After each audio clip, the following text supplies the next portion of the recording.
the thought of the ego mind is, what are people are going to think that you've lost your fucking mind? And I have lost my mind. Thank God.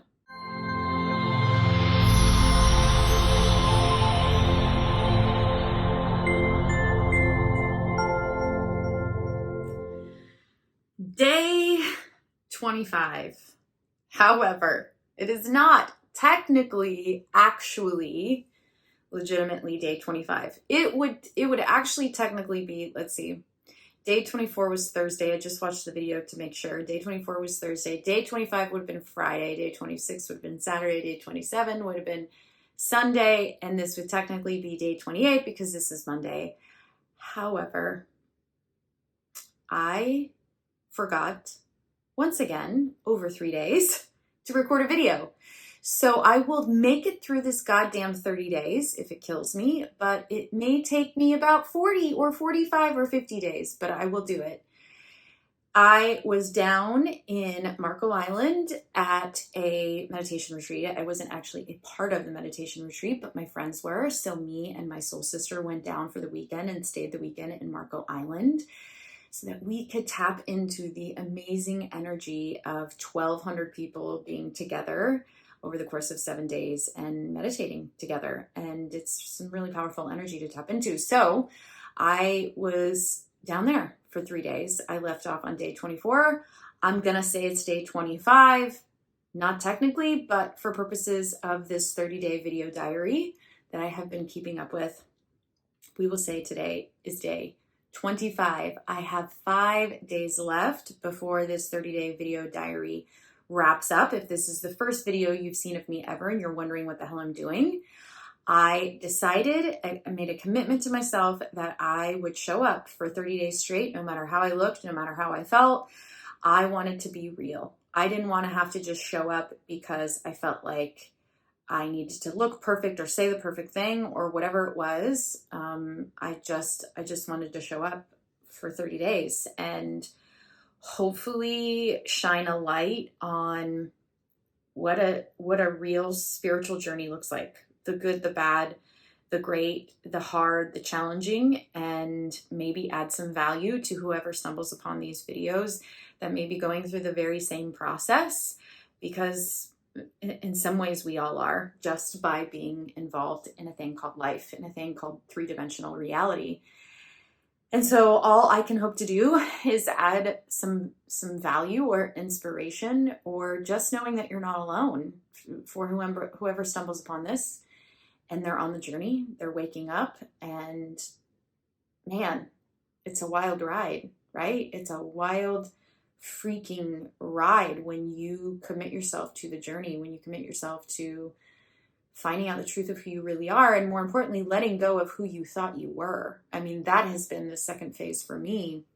This second spiritual awakening I've had is really just letting go of all masks, all versions of myself that I thought I was, even who I thought I was consciously creating after my first spiritual awakening.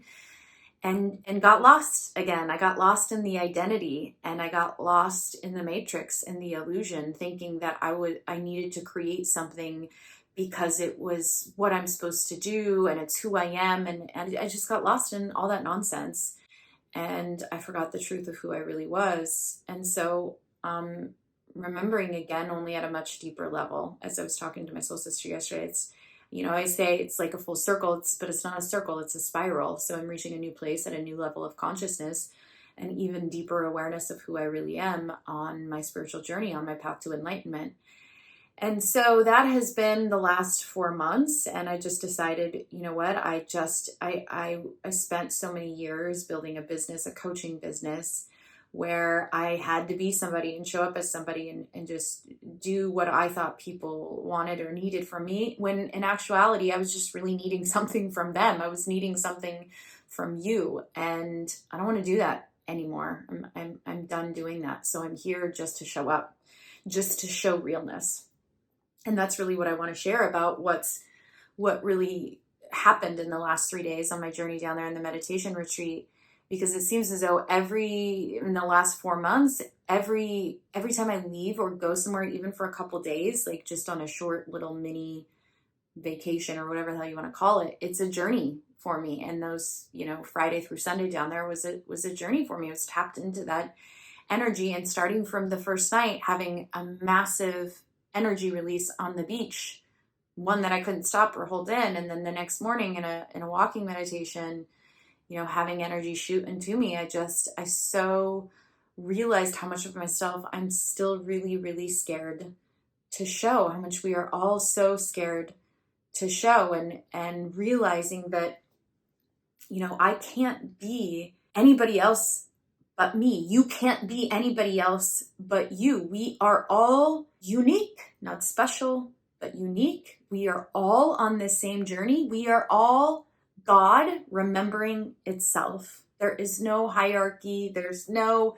someone's better than you or worse than you. Everybody is on this journey. In fact, the deeper you go, the more you can look at somebody else and go, hi, me, knowing that they are just another version of you. And so, this weekend was really two parts for me. The first part was deeply understanding that concept, because what we all tend to do, myself included, is we create false gods in our world. And what I mean by false gods, and I really believe that this starts in childhood with our parents. This is where I believe this paradigm starts, is because we require the love and attention and acceptance of our parents.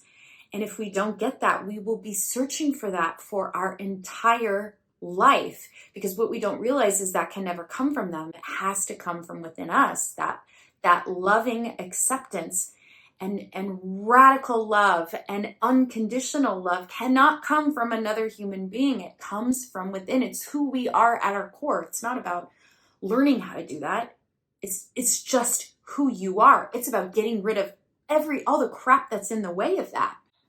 And so if we're searching for that from the very beginning from our parents, and we don't feel like we get that, we will search for it everywhere outside of ourselves for the rest of our lives. And then what can happen is that we create false gods with other people in our life, with leaders or teachers or guides or bosses or friends or mentors or whomever it may be. They become a false god to us. They become the person that we then think we need acceptance or love, or that they have some superior power to you, that you need to be next to them or with them or through them so that you can reach divinity, so that you can reach an okayness.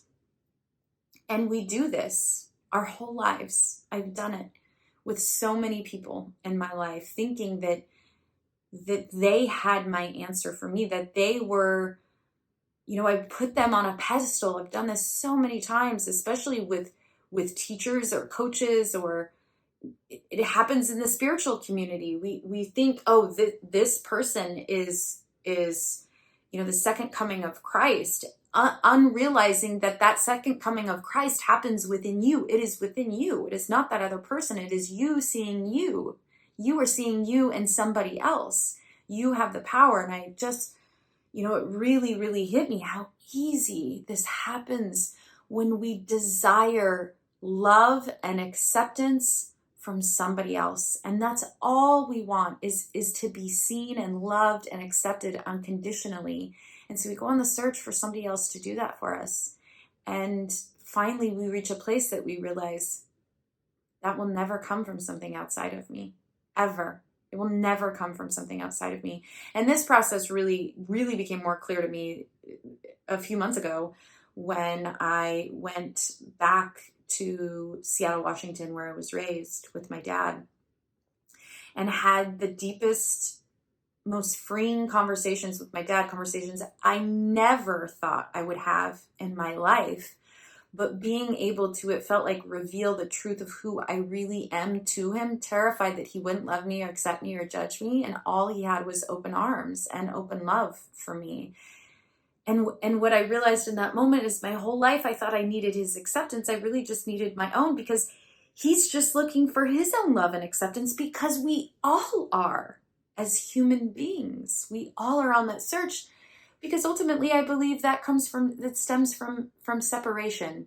That thing inside us that is seeking that and yearning that love or acceptance from another person is the core wound of that is really just separation, believing that you are separate from pure love, from God, when you are not. You are that. And when we go on the journey to discover that, we stop, many say, and I've said before in the past, we stop giving our power away. And I don't really even like to use those terms anymore. It's just that we realize nothing can come from anybody else, and we can never be a version of anybody else. All we can be is the very best version of ourselves, which means aligned with our higher selves, which means love. That's all it means. It's all it means is keeping your heart open and connecting to love. And when you do that, you won't have false gods anymore, because you will be streaming love through you. You won't be searching out there for it. You will be connected to it because it's who you really are. And the other part of that really was, tied into that, really was about me being that. I always say, you're not special, but you are unique. None of us, we all want to be special. We're not special. We're all at our core the same exact thing, but we are unique. We have a unique signature, a unique energetic signature that only we can express. Only we can express. And for me, that has been a really, really hard concept to grasp and embody in my life, because I very easily look to other people and go, they have it figured out, or they're more powerful than I am, or what is wrong with me that I can't do that? Why are they creating it and I can't? And what I've been shown over and over and over again is that the more that I be uniquely expressive in only the way that I can be, the more I'm connected to my divine self, to who I really am, the truth of who I really am, my higher self. And that's all I'm meant to bring into this 3-dimensional reality, is to express my own uniqueness. And part of that journey has really been, for me, feels like coming out of the spiritual closet. And part of that, a deeper part of that, is the way that I experience energy in my body. And there are 2 ways that I experience energy in my body. One is a release of energy. Some could say somatic releasing, trauma releasing. It doesn't really matter what the words are. The only way I look at it is energy. It's literally energy that's leaving your body. And my body has a huge reaction, I guess is the best word. It's an episode, I guess I'll call it, to releasing energy. It's an intensely somatic experience. I always show in most of the classes that I teach, I show a video of a polar bear that's actually going through this process. The polar bear goes through the fight or flight response, and then he actually shakes the fight or flight response out of his body. He shakes the pent up tension and stress that's held within there. He shakes it out so then he can go on with his day and not hold on to it. We as humans are so special in that we don't do that. We hold on and we stuff that energy into our bodies instead of letting it go, and then we're stuck in fight or flight for 99% of our lives. And so for me, I have uniquely been able to express the release of that energy. And it's weird. It can be scary for those around me, terrifying for those around me, because they don't know what's happening. It can look like I'm having a seizure. It can look like I'm having an exorcism, which is, scary for that to be seen in the world. Scary because what are people going to think? Scary because are they going to lock me up? Scary because are they going to kill me?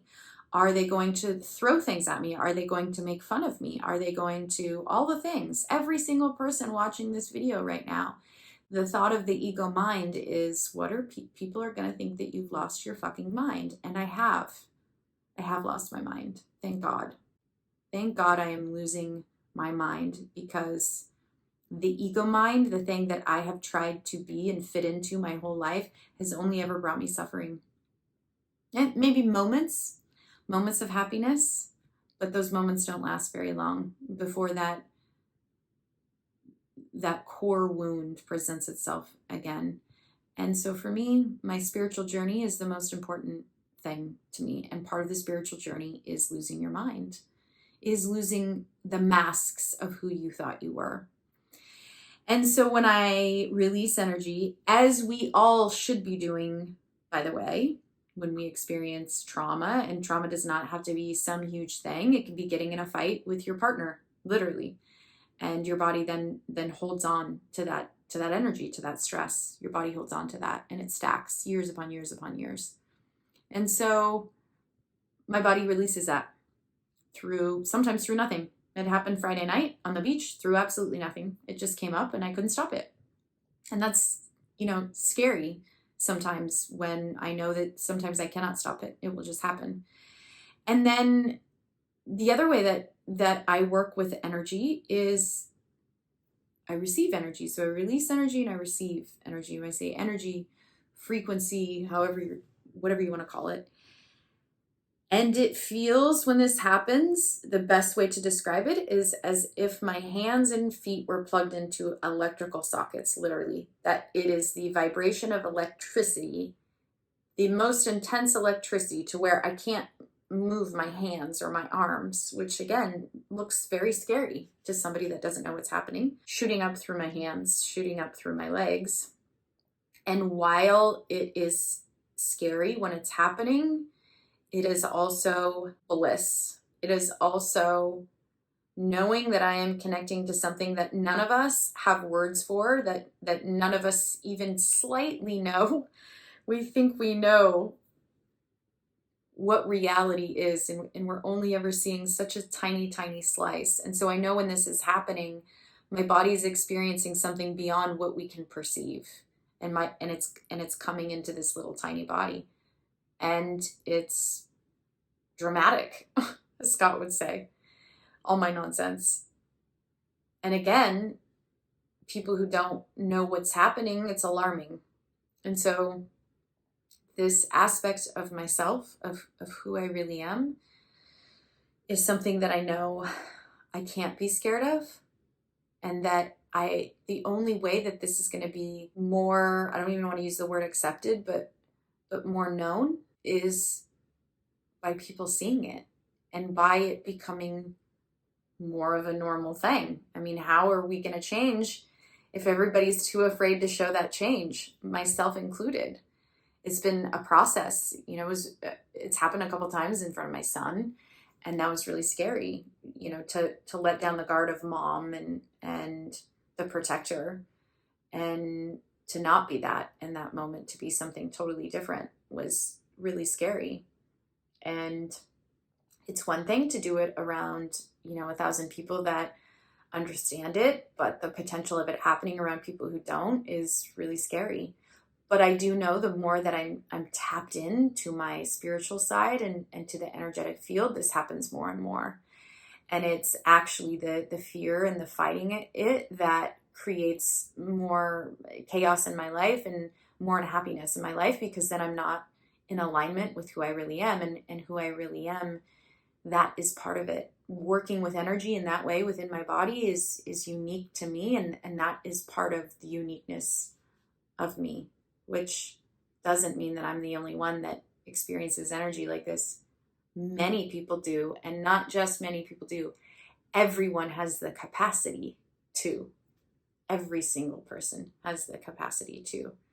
And I've tapped into that, and it has to be something that I can't hide anymore, because it's a part of me. So that was the other very big awareness over the weekend in those 3 days. And, being with my soul sister, I call her my soul sister. Words to describe her will never actually describe the connection that we have well beyond this lifetime. Just, we're activators for each other. We're reminders of each other. We are the same person in so many ways, of course. But her and, the people that I have around me, Scott, Simon, like the people that I'm really, really close with, that have seen that version of me and still love me, and in fact, urge me to not hide anymore. So day 25 technically would have been like day 28. Day 25, that was the lessons for me, at least in the last couple of days. And you know, when this 30 days ends, I don't want to just end showing up real then. I want to continue this. And so I think I'm just going to start doing more daily videos just to show honestly an honest light into what it looks like to evolve. Because the thing is, you see people online and you think they have it all figured out and they're better than me, and they are not. None of us have it all figured out. None of us. It's why we're all here. But the thing is, I can tell you that you're like, yeah, right, whatever. Because you don't see those really deep, on your knees, like, oh my God, I can't do this. I just had one of those 5 days ago in my meditation closet, sobbing, I can't do this anymore. I'm not strong enough for this meaning the road to mastery. That's my intention, is self-mastery. And it's a big matzo ball to want to chew off. And some days I don't feel capable of that. However, I know I wouldn't have that intention even be part of my awareness if it wasn't possible. So I really want to show those parts, not just the parts of bliss and unicorns and rainbows, all of it, so that you can see, God, we are all just fellow travelers. We are all just fellow travelers finding our way back to ourselves. That's it, all of us. And so I want to continue with these. I think before the 30 days is up, I want to do a couple shorter videos, just kind of showing my process for the day and my practices and what I do. So maybe I'll do that tomorrow. I'm not sure, but that's it. That's all I have for you for day 25. Again, I hope you got some value from this, or at least all I hope to add is that you aren't alone, that you aren't alone in this journey. We are all doing our very best, and you are doing your very best, no matter what your ego mind tries to tell you you are. So I will see you tomorrow on day 26.